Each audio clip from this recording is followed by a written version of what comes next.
గౌరవనీయులు పూజ్యులు నేనెంతో గౌరవించి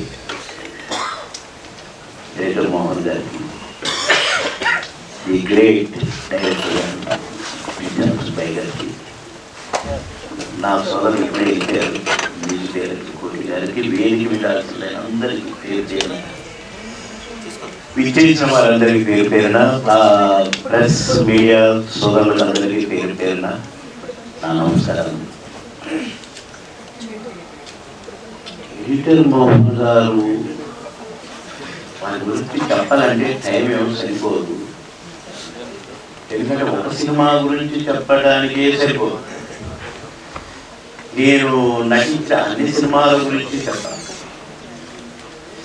అంటే ఆ చెప్పే విషయంలో అసలు ఏదో ఆషామాషాగా చెప్పేది కాదు. వారు వారి ప్రతిభ, వారి ఆలోచన విధానం ఎంత గొప్పదో నాకు ఎందుకో నేను బాగా క్షుణ్ణంగా అర్థం చేసుకున్నానా అని అనిపిస్తుంది. అంటే వారి ఆఫీసులో వెళ్ళాను. ఎంత గొప్ప ప్రొడ్యూసర్ గారంటే, ఎడిటర్ గారు సంగతి తర్వాత ఒకసారి, ప్రొడ్యూసర్ గారి సంగతి చెప్తున్నాను. కథప్పుడే ఇది తీయాలి అనుకున్నారు అంటే అది హిట్టే. ఇందాక అన్నారు ప్రొడ్యూసర్ మన సినిమాలన్నీ హిట్టే. కథని ఎలా మలచాలి, ఇప్పుడు మామూలు సినిమా ఉంది, తమిళ్లో ఒక హిట్ అయిన సినిమే, కానీ వారు తీసుకున్న శ్రద్ధ,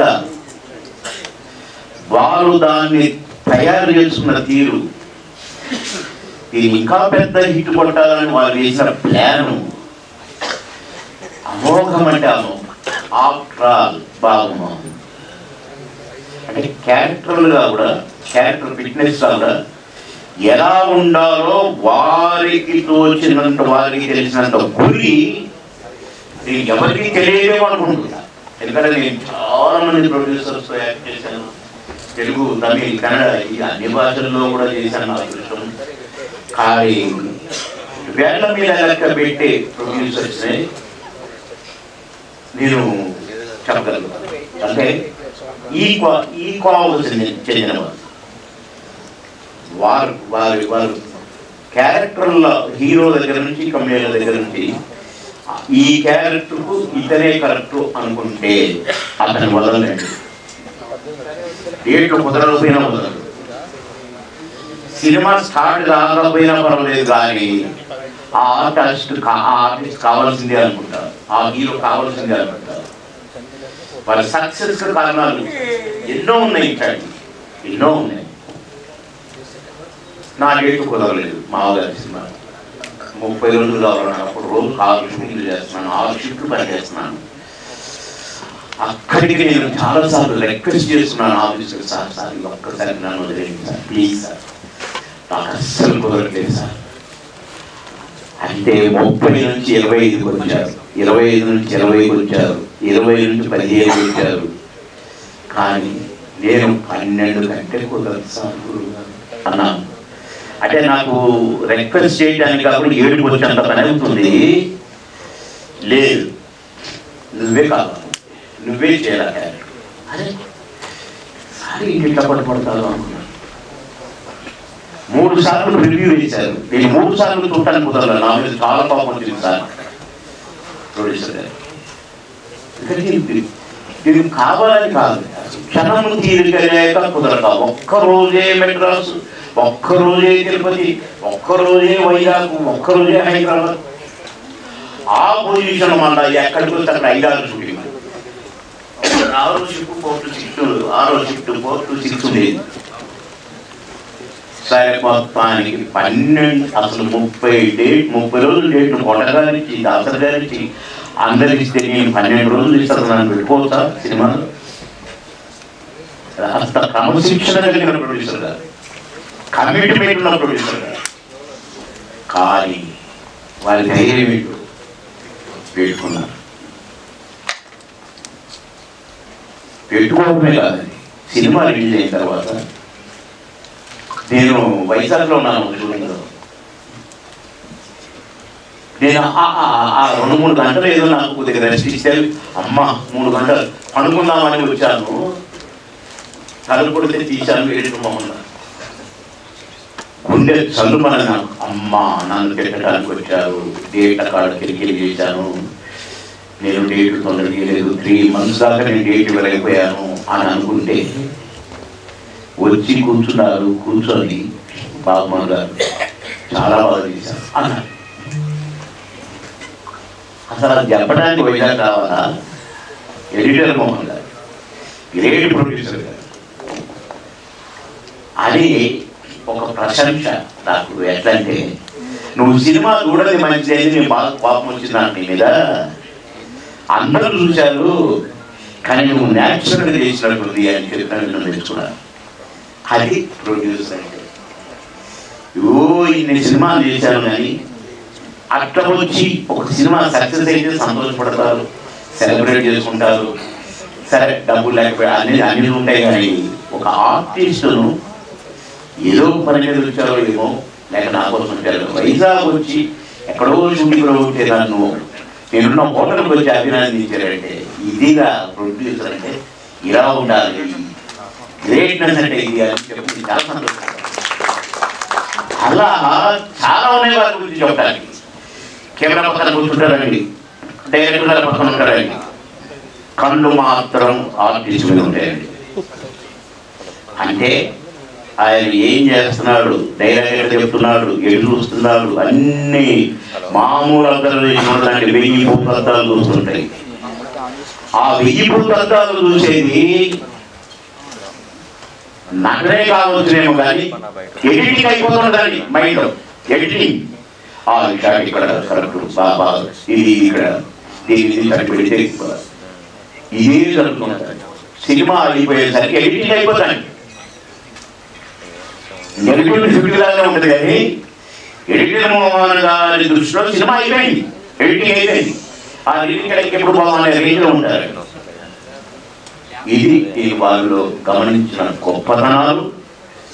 వారన్ని హిట్లు కొట్టారంటే మాలాంటి మనకు మంచి క్యారెక్టర్లు ఇచ్చి నంది అవార్డులు ఇప్పించారంటే వారి ప్రతిభ, వారి ఆలోచన విధానం, వారి సిన్సియారిటీ, పనే దైవం అంటారు కదా, ఆ దైవంగా పనిని స్వీకరించారంటే వాళ్ళు చేయగలిగారు.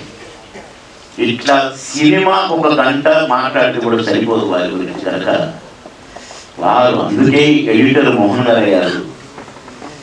ఎడిటింగ్లో వారిని మించిన వారు అసలు.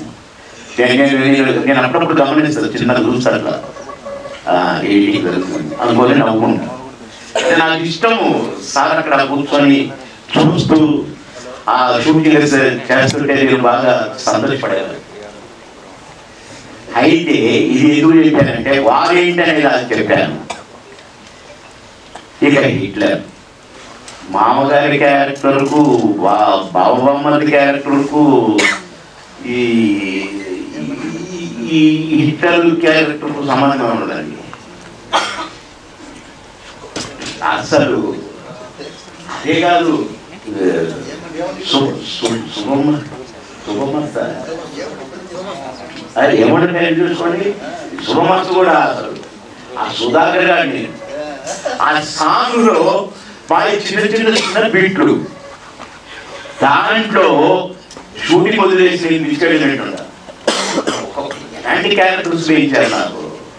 ఒక్కొక్క సినిమాలో ఒక్కొక్క రకమైన క్యారెక్టర్. ఇక హిట్లర్లో కూడా నేను కమిడియన్గా దాసర్ గారు ఒక సెంటిమెంట్ టైప్ క్యారెక్టర్. అసలు బాగా తను అనా చూసా అని తిరిగి నుండి అంత సెంటిమెంట్ క్యారెక్టర్ వేయించుకుంటే గట్స్ ఉండాలి ప్రొడ్యూసర్కి. అలాంటి గ్రేట్ ప్రొడ్యూసర్ గారు. నాకు హిట్లర్ సెకండ్ రిలీజ్ అంటున్నారు కానీ నాకు అట్లా అనిపించట్లేదండి. ఎందుకంటే నేను వారం రోజుల నుంచి వారి ఫోన్ కాల్స్ వింటున్నాను. ఇంకా అసలు ఫస్ట్ రిలీజ్ అనే ఉంది వారి హడావుడి. ఖచ్చితంగా హిట్లర్ లాంటి సినిమాలో చిరంజీవి గారు నేను వారి ప్రతి సాంగ్ నా మైండ్లో ఉంటుంది. ఆ డ్యాన్స్, ఆ కట్స్, ఆ కసి, ఆ చూపు, చిరన్నను మించిన వారు లేరని నేను తెలుపుకుంటాను. అన్ని పాటలు అసలు ఒకటి అలా కాదండి, కానీ హిట్లర్లో 2 పాటలు అన్ని పాటలను బీట్ చేస్తే అనిపిస్తుంది. నడక తెలిసిన నవ్వులాట అసలు ఆ రంభ నడువు మోకాలు లేదు, నడుస్తుంది కరెక్ట్గా మ్యూజిక్కి చిరన్న చూపు ఉంటుంది అసలు. అలా